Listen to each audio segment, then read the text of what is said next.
Thank you.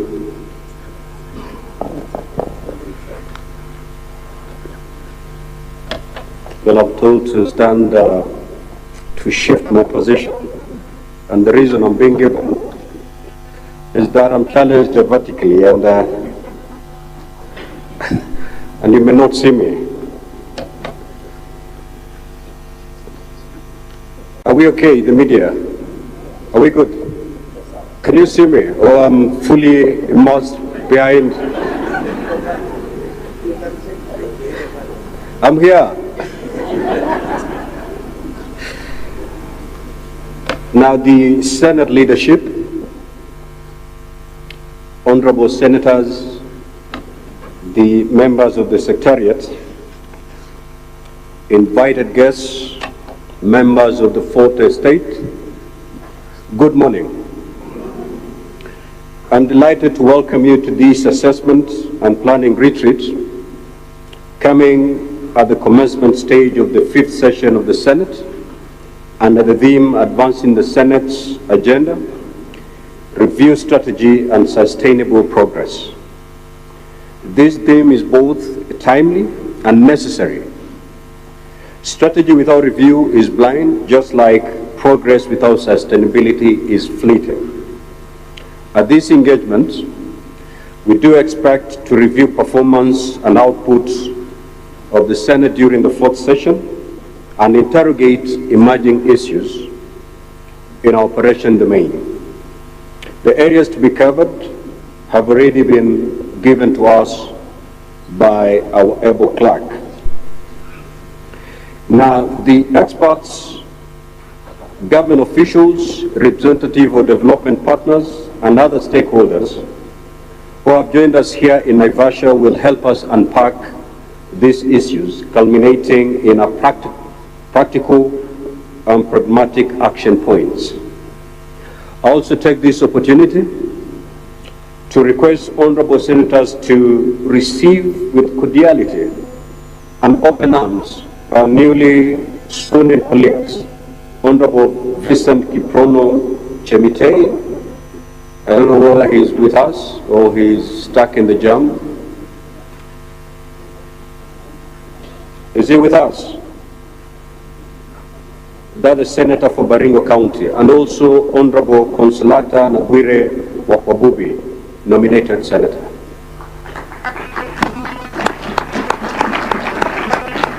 Karibu sana Mheshimiwa. Welcome to the Senate family. I have no doubt that the two senators have been adequately inducted on all aspects of their work and briefed on the elaborate support system available for them at the Senate and the Parliament of Kenya to assist them in their duties. The Honourable Senators, before I proceed further, allow me also to mention that as we gather here today as a family, there are in our midst our brothers and sisters grappling with tough, painful times and deserving of our collective thoughts and prayers. In recent months, several honorable members have suffered profound personal loss.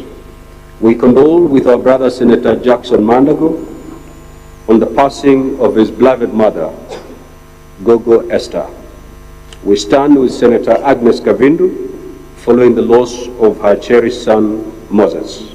Similarly, we continue to mourn the passing of a number of our dear colleagues, both in the Senate and the National Assembly. Their painful absence from our midst remained a stark reminder of the transient nature of our life.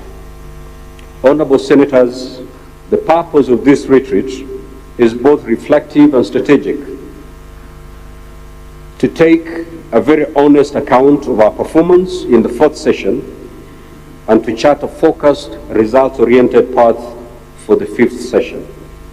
Let me therefore commence by sincerely appreciating you, Honorable Senators, for your diligence and dedication to duty throughout the 4th session that lapsed last December 2025.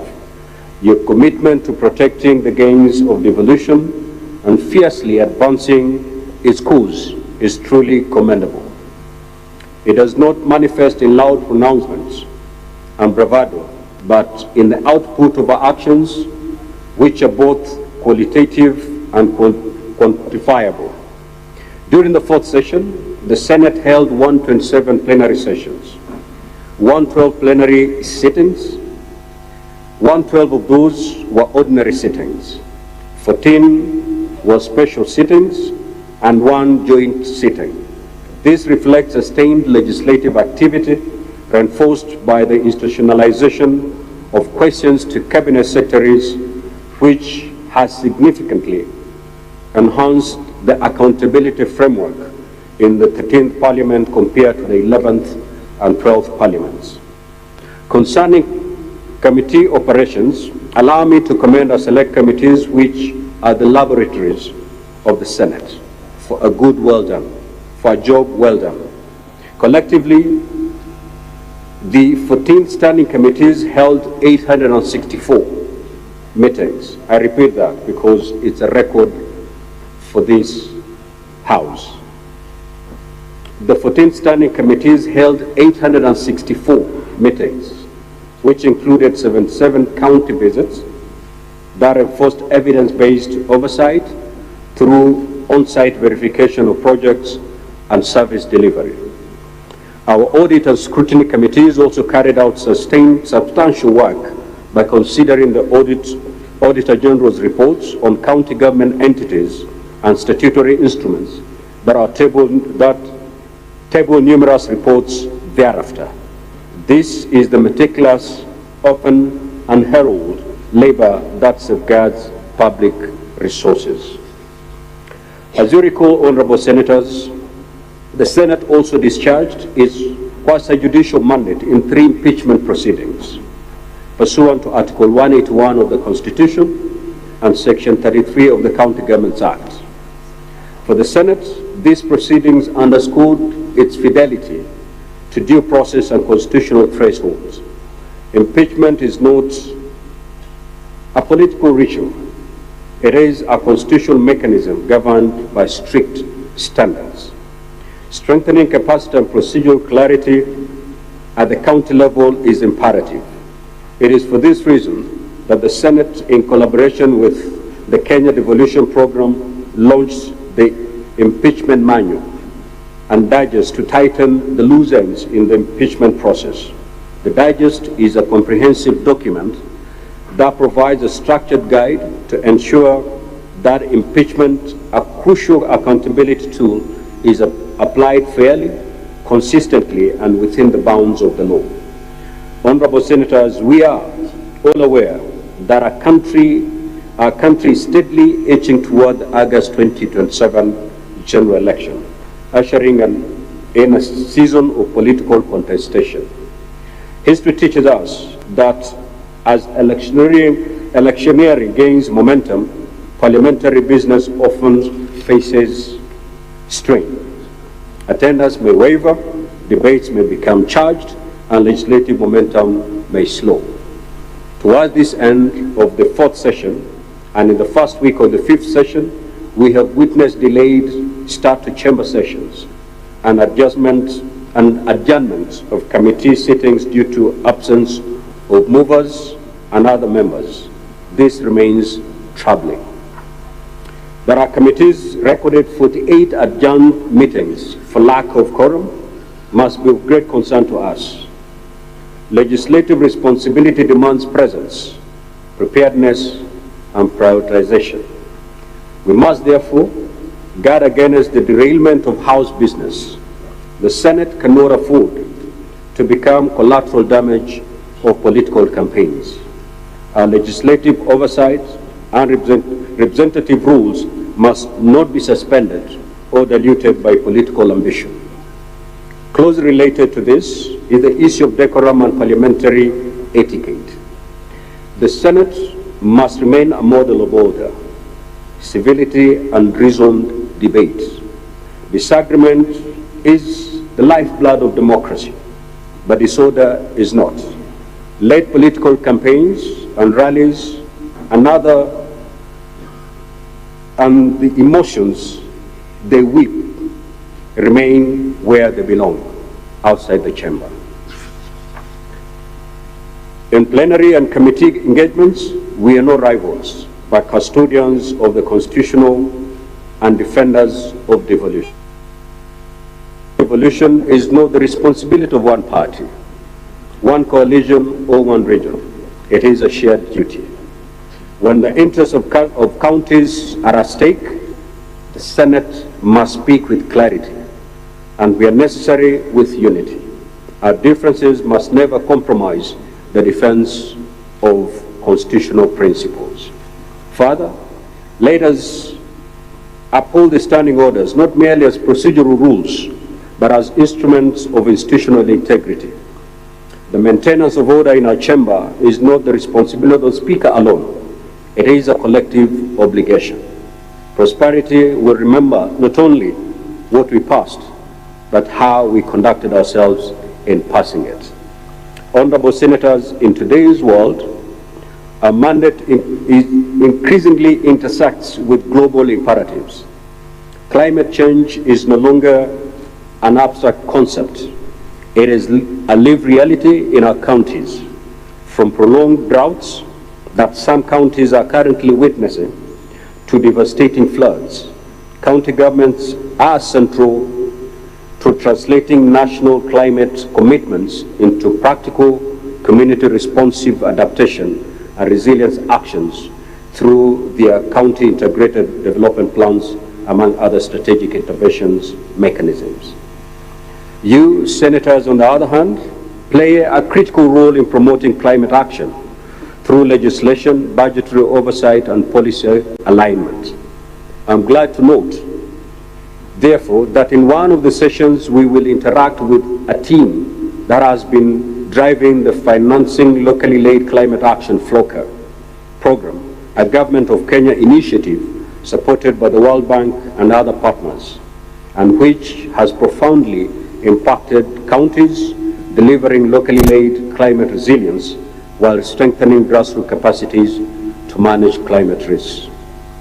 I challenge you, Honorable Senators, to take keen interest in this session, as your oversight role includes ensuring that FLOCA resources are prudently utilized.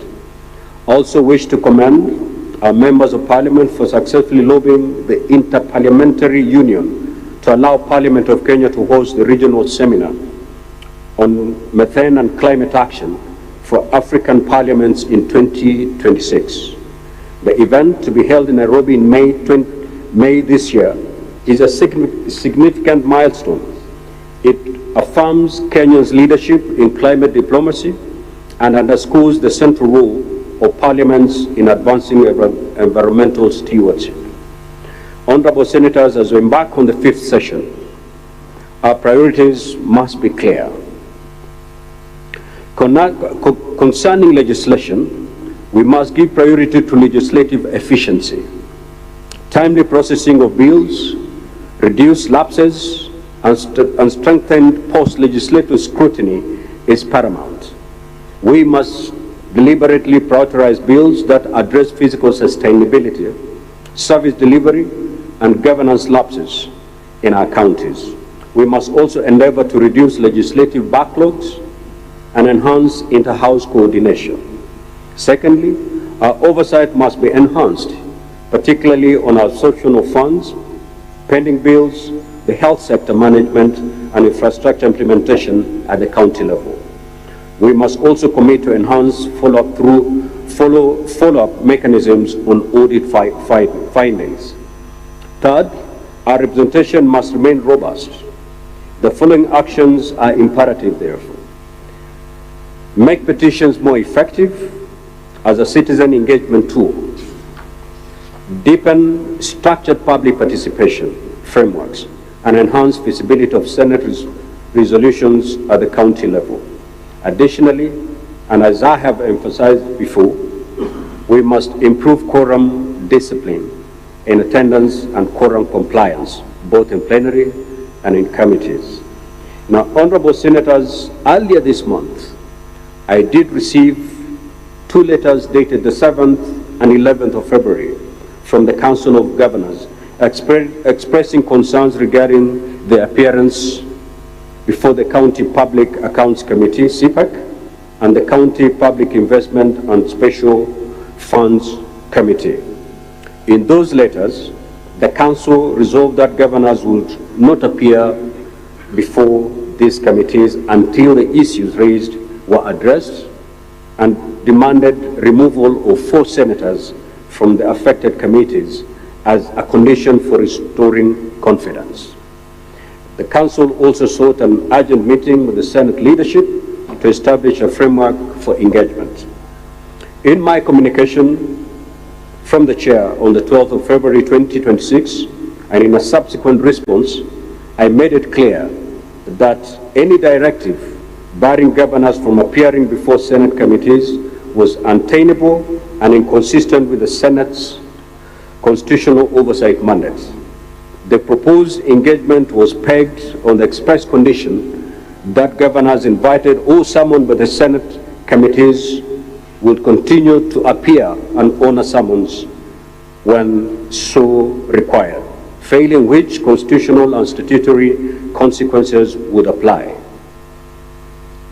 I'm afraid, regrettably, I'm reporting to you today that the constitutional requirement was flouted by the governors, and therefore the meeting that was supposed to be held between the Council and the Senate leadership on the 26th of this month never took place.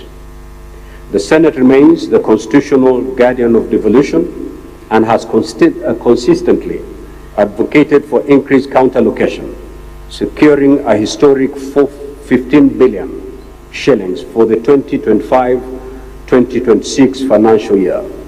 However, accountability is not optional. It is inconsistent to seek Senate support for enhanced revenue while resisting oversight on expenditure. The Constitution does not allow selective compliance on matters of public accountability. The Senate leadership remains open to constructive engagement with all devolution stakeholders, but will firmly resist any attempt to weaken or circumvent constitutional oversight. Now, honorable senators, ladies and gentlemen, as I conclude, I wish to emphasize that as a countdown to the end of the 4th Senate's term commences, we must do more, and we must do it with urgency. In athletics, for which our country Kenya is renowned globally, it is not for the runner who starts fastest in the long races who wins, but the one who finishes strongest. The final lap differentiates the champion from the rest of the pack. Likewise, the final stretch of our term demands renewed energy and discipline. I therefore invite all of us to nurture and maintain a culture of collegiality, respect, and unwavering commitment to supporting each other to excel and even exceed expectations in our individual and collective assignments. We must never forget that beyond our political alignments, we are human beings and are here for a reason and for a season. We are colleagues, friends, and compatriots. For the remainder of the life of the 4th Senate, let us continue to cultivate relationships and endure beyond the precincts of Parliament, well aware that when our term ends, what remains will not be the titles or privileges, but the friendship we nurtured and the legacy we built together. For our Muslim and Catholic colleagues who are observing Ramadan and Lent respectively, I wish you God's blessing and that you be re-energized and in your walk of faith during this holy month of fasting and prayer. With those very many remarks, it is now my great honor and privilege to declare the assessment and planning retreat for the 5th session officially open and to wish all of us fruitful deliberations. Thank you, and may God bless us.